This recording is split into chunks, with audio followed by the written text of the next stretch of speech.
ఇప్పుడు దందా చాలు చేసుడుతోనే బగ్గ రేట్లు పెడితే ఎవరన్నా వస్తారా? లక్షల రూపాయలు పోసి ఈగలు జోపుకునే కథ అవుతుంది. గందుకే ఫస్ట్ వచ్చిన వాళ్ళకు పలానా గిఫ్ట్ ఇస్తామనో, ఒకటి కొంటే ఒకటి ఫ్రీ అనో సాటింపేస్తే బగ్గ మంది వస్తారు. అటెన్క ఉంటాంటే వాళ్ళు చెప్పిందే రేటు, కొంటే కొను లేకుంటే లేదు. జరంత అటు ఇటుగా మెట్రో రైలు నడిపిస్తున్న ఎల్ఎన్టీ కంపెనీ వాళ్ళ దందా సుత గట్లనే ఉన్నది పోర్రి.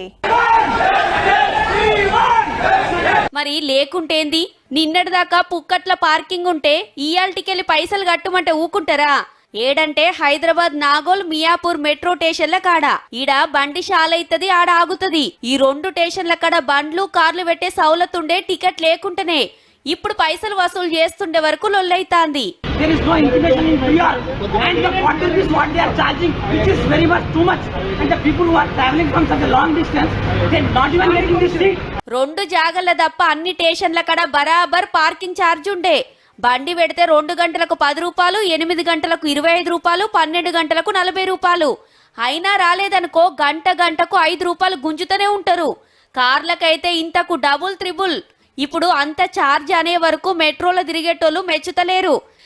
సరే ఇయాల్టికెళ్ళేం తీసుకోగాని ఇంకో 10 రోజులకు నాగోల్ స్టేషన్ల ఫస్ట్ కాంచి మియాపూర్ స్టేషన్ల షురూ చేస్తామన్నారు ఎల్ఎన్టీ కంపెనోళ్ళు. ఎండలకు బుగులు పడి ఆనలకు భయపడి ట్రాఫిక్ తిప్పలు తప్పించుకుంటానికి చాలా మంది మెట్రో ఎక్కుతాంటే ఇదే మోకని పైసలు గుంజే కార్యం ముంగటేసుకుంటున్నట్టు.